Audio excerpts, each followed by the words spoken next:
Bonjour à tous. Que deviennent nos patients un an après leur passage en réanimation? C'est aussi se poser une question fondamentale qui est est-ce que notre travail en réanimation est si pertinent que ça?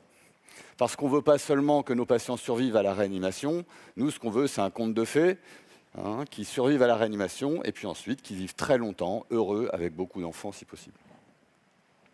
J'ai aucun conflit d'intérêt avec cette présentation. Alors la réalité, c'est que nos patients, ils ont 50 à 70 ans. Ils ont en général, avant d'arriver chez nous, une maladie chronique. Et puis ils viennent chez nous pour une maladie aiguë ou une décompensation de maladie chronique avec des défaillances d'organes. On traite cette maladie. On met en route des suppléances d'organes, et puis après 5 à 15 jours de réanimation, ça dépend des endroits, 15 à 30 jours d'hospitalisation, on obtient 70 à 80% de survie. C'est très bien, mais à la sortie, il y a beaucoup de patients qui ont des séquelles lourdes. Alors que deviennent-ils un an après? J'ai une réponse simple à apporter pour commencer, c'est 50-50. La moitié des patients évoluent plutôt bien un an, la moitié plutôt moins bien. Il y en a 20% qui survivent à un an sans aucune séquelle, ça c'est parfait, on est très content. 30% qui survivent avec des séquelles mineures, malheureusement 20% qui survivent avec des séquelles lourdes, et 30% qui décèdent dans l'année qui suit. Alors tous les patients n'ont pas le même risque de décéder dans les mois qui suivent leur hospitalisation chez nous. Il y en a qui sont plus à risque et c'est assez instinctif. Les patients les plus âgés, avec le plus de comorbidité, et ceux aussi dont l'état de santé s'est fortement dégradé dans les mois ou les années ou les semaines qui précèdent l'hospitalisation en réanimation, ceux qui ont fait le plus de défaillances d'organes au cours de leur séjour, et puis ceux qui ont fait les défaillances les plus sévères. Par contre, la cause, la raison pour laquelle les patients ont été hospitalisés chez nous compte assez peu dans le pronostic à long terme, sauf une cause qui a l'air plus grave que les autres, c'est le sepsis, qui entraîne une surmortalité dans les mois qui suivent. Alors, survivre à un an, c'est bien, mais ce qui est mieux, c'est de vivre et avoir une vie de bonne qualité. Alors, ce qu'on sait, c'est que nos patients, un an plus tard, ont une qualité de vie qui est moins bonne, quand même, que la qualité de vie de la population générale du même âge. Et cette altération de la qualité de vie, elle touche tous les domaines, ou quasiment tous les domaines, qui permettent d'évaluer la qualité de vie. Sauf un, le domaine de la douleur et de l'inconfort. Ça paraît surprenant, mais c'est le cas. Ici, un exemple de patients qui ont 62 ans. Alors, le taux de douleur chronique chez les individus de 60 ans, c'est 40%. Eh bien, un an après la réanimation chez les patients de 62 ans après un sepsis, c'est 30 à 40% de douleur chronique, donc pas plus de douleur ou d'inconfort. Si on veut simplifier, on peut dire qu'un an après une réanimation, nos patients, ils ont la qualité de vie d'un patient qui est atteint d'une bronchopathie chronique obstructive.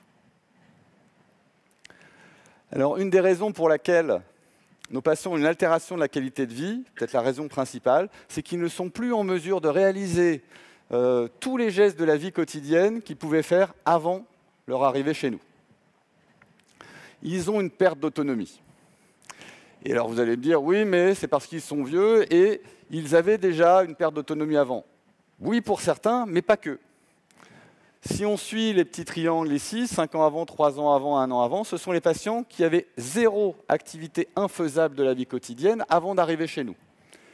Eh bien, 1 an après, ils ont 1 à 2 activités de la vie quotidienne qu'ils n'arrivent plus à faire. Des activités comme téléphoner, gérer son argent, faire ses courses, conduire, se faire à manger. Des activités simples. Et ceux qui avaient 1 à 2 activités infaisables, ils passent à 3-4. Ceux qui en avaient 3, 4, 5, 6, 7, ils passent à 8, ou ils décèdent. Et ceux qui, 6 mois après la sortie de réanimation, ont encore des difficultés d'habillage ou de mobilité, ont un taux de mortalité à 1 an qui passe à 50%. Alors tous nos patients ne deviennent pas dépendants et n'ont pas une perte d'autonomie 1 an après la sortie de réanimation. Ça dépend de leur vulnérabilité avant. Alors c'est une notion qui n'est pas très facile à définir pour un patient donné. Et pour un groupe de patients, qu'est-ce qu'un patient qui est peu vulnérable? Un patient qui est peu vulnérable, c'est un patient qui fait très facilement toutes les activités de la vie quotidienne, comme la plupart d'entre nous ici. Et ces patients, lorsqu'ils sortent de réanimation, la machine ne fonctionne pas, voilà. Lorsqu'ils sortent de réanimation, ils ont des séquelles physiologiques, mais qui ne sont pas suffisamment importantes, tant mieux, pour entraîner une dépendance et une perte d'autonomie. Et même s'ils sont hospitalisés à plusieurs reprises après, ils conservent leur autonomie. Un patient vulnérable, c'est un patient qui arrive à faire toutes les activités de la vie quotidienne, mais tout juste. Et la moindre petite séquelle physiologique va entraîner une perte de cette activité. Donc ces patients, lorsqu'ils sortent de réanimation, ils ont des séquelles physiologiques, mais qui vont entraîner une perte d'autonomie. Et cette perte d'autonomie va entraîner la multiplication des hospitalisations et aggraver encore la perte d'autonomie et raccourcir la durée de vie de nos patients. Alors, parmi toutes les séquelles physiologiques qui accélèrent la perte d'autonomie de nos patients, qui entraînent une dégradation de leur qualité de vie, voire qui raccourcissent leur durée de vie, il y a la faiblesse neuromusculaire dont vous avez entendu parler il y a quelques instants, qui est une perte qualitative et quantitative de muscles et ou de nerfs qui entraîne une faiblesse chez nos patients, chez plus de la moitié de nos patients en réanimation. Ça atteint surtout les membres inférieurs, c'est plutôt symétrique, plutôt la distalité des membres supérieurs. Et les patients qui font une faiblesse neuromusculaire acquise en réanimation, sont les courbes vertes et rouges, ont un taux de survie à 1 an qui est moins important que ceux qui n'en ont pas fait en cours d'hospitalisation. Et pour les survivants, si la télécommande veut bien fonctionner, voilà, les survivants à 1 an ont une perte de la force musculaire d'environ 35%, surtout au niveau des membres inférieurs. Et les patients les plus à risque d'avoir une perte de la force musculaire, ça ne fonctionne toujours pas. Vous savez, ce sont les patients qui ont fait un sepsis, qui ont fait plusieurs défaillances d'organes, qui ont une immobilisation prolongée, qui ont fait des hyperglycémies multiples et prolongées, et qui ont eu une corticothérapie par voie systémique. Deuxième séquelle, on en a parlé auparavant, les troubles neuropsychiatriques. Et en particulier, les troubles cognitifs. Il y a à peu près un quart à la moitié de nos patients qui ont des troubles cognitifs 1 an après leur passage chez nous. Alors vous allez me dire encore, oui, mais ils sont âgés, ils étaient déments avant. Oui, pour certains, encore une fois, mais pas tous. Si vous suivez les barres noires, ici, 3 ans avant, 1 an avant, ben vous voyez clairement que alors les barres noires correspondent au pourcentage de patients qui ont une démence. Eh bien, on passe de 6% de démence à 17% de démence 1 an après. Il y a une augmentation très nette du risque de démence qui est multiplié par 2 ou 3 chez les patients qui sont passés chez nous. Et se surajoutent à ces troubles cognitifs des dépressions, des syndromes post-traumatiques et une anxiété exacerbée qui aggrave évidemment l'autonomie de nos patients. Alors en fonction des séries, il y a 10 à 70% des patients qui ont des troubles neurocognitifs. Bon, c'est très large, c'est très hétérogène. Quels sont les patients qui seront plus à même d'avoir ces troubles neurocognitifs à distance? Toujours les patients les plus âgés, qui avaient évidemment des troubles neurocognitifs antérieurs, ceux qui sont venus chez nous pour une infection ou un sepsis, ceux qui ont eu une réanimation de longue durée, qui ont fait des épisodes d'hypoxémie, des épisodes d'hypoglycémie, qui ont reçu des benzodiazépines pendant leur hospitalisation, ceux qui ont fait un délire aigu en réanimation, ça correspond à peu près à la moitié de nos patients, et aussi ceux qui ont des souvenirs de ce délire. Ça favorise les syndromes de stress post-traumatique, et puis ceux qui ont fait des accidents vasculaires cérébraux, ou ceux qui ont une inflammation cérébrale prolongée.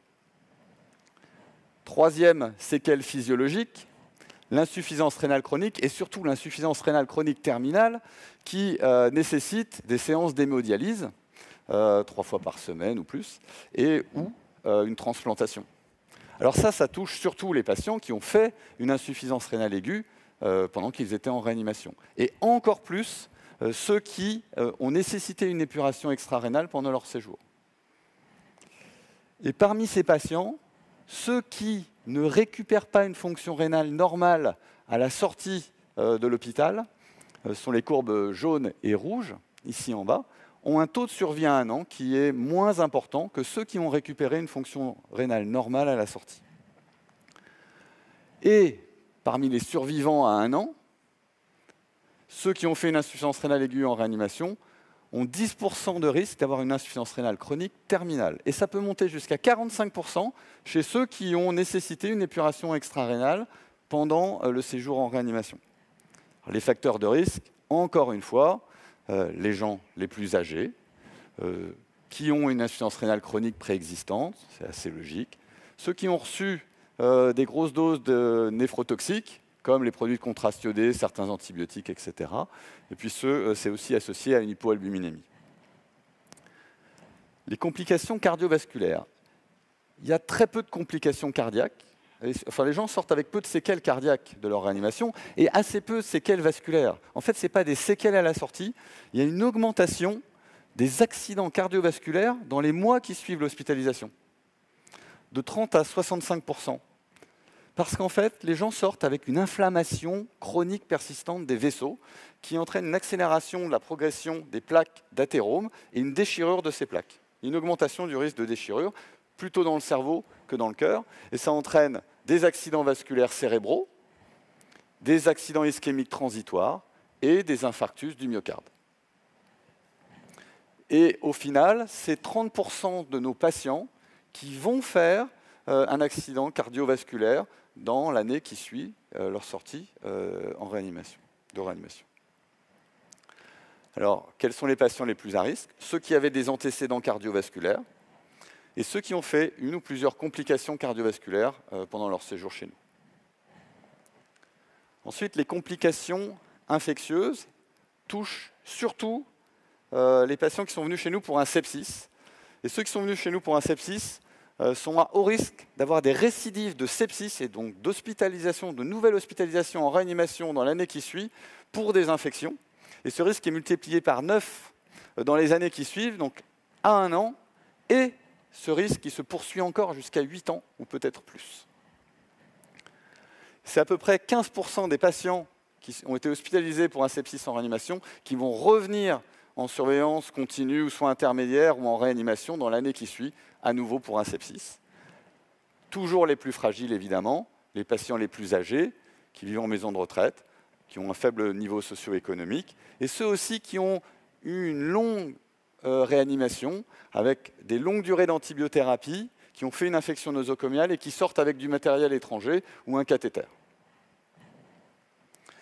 Alors, toutes ces séquelles physiologiques, elles ont un coût pour nos patients, mais elles ont aussi un coût pour l'entourage et elles ont un coût pour la société.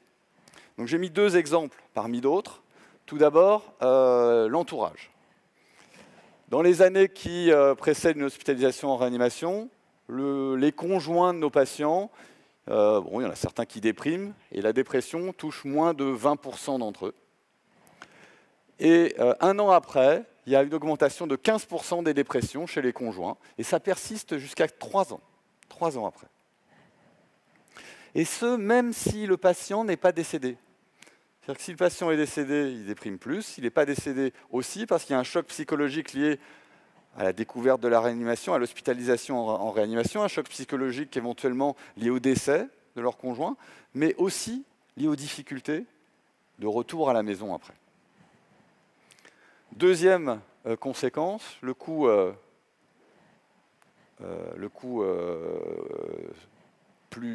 peu plus large au niveau de la société. Le retour au travail, on a entendu parler auparavant, il n'y a que la moitié des survivants à 1 an qui récupèrent un travail, et que 38% qui récupèrent le travail qu'ils avaient avant. Alors il y en a certains qui ont passé l'âge de la retraite entre la réanimation et 1 an, donc tant mieux pour eux, ils se reposent. Mais il y en a 35% qui ne récupèrent pas un travail parce qu'ils sont handicapés à cause des séquelles neuromusculaires ou neuropsychiatriques. Alors pour conclure, le temps imparti est limité, et j'ai dû faire l'impasse sur d'autres séquelles. Hein. Il y a des amputations chez certains patients. Il y a des troubles de la déglutition aussi qui peuvent favoriser les inhalations, les pneumopathies d'inhalation. Et puis il y a aussi des séquelles esthétiques. On n'y pense pas tellement. Mais nos patients, ils sont perturbés quand ils ont perdu un bout de nez et puis qu'ils vont rentrer chez eux. Et donc ça, c'est sûrement des séquelles auxquelles on va s'intéresser dans les années qui suivent. Alors à quoi ça a servi mon topo? À quoi ça sert de connaître les facteurs de risque de séquelles? À quoi ça sert de connaître les séquelles physiologiques? Eh bien, ça sert à prévenir les séquelles lorsqu'il y a des facteurs de risque. Exactement comme on fait lorsqu'il y a des facteurs de risque d'escarres, eh bien, on met en œuvre des techniques pour prévenir les escarres, d'autant plus importantes que le patient a un risque d'escarre important. Mais là, l'objectif, ce sera de faire pareil, mais pour des complications à long terme. Ensuite, connaître les complications et les dépister tôt, ça permet de les prendre en charge tôt. Et enfin, si on prévoit des complications très lourdes à distance, avec une qualité de vie épouvantable, ça permet éventuellement de discuter la mise en œuvre de limitations thérapeutiques. Et enfin, il y a une réponse à une question que je n'ai pas trouvée claire dans la littérature, c'est la réponse à cette question. Est-ce que, parce qu'on peut avoir des séquelles très lourdes et être content quand même, on est avec ses enfants, on voit sa famille grandir, enfin, est-ce que vous êtes heureux d'avoir été réanimé? Et il n'y a pas de réponse claire dans la littérature à cette question. Alors, heureusement, de temps en temps, il y a des patients qui pensent à nous, qui viennent nous voir un an après, ou comme c'est le cas ici chez nous il y a un mois, il y en a qui nous envoient une carte postale pour nous dire, ben voilà, ça fait un an qu'on est sorti de chez vous, j'ai fait plusieurs mois de rééducation, ça a été dur, j'ai des séquelles, mais le week-end dernier, on est allé à la mer, et c'était formidable, on vous remercie. Moi, je vous remercie de leur part, de les avoir soignés, pas eux directement, mais en tous ces patients, et puis je vous remercie de votre attention. Merci Sébastien.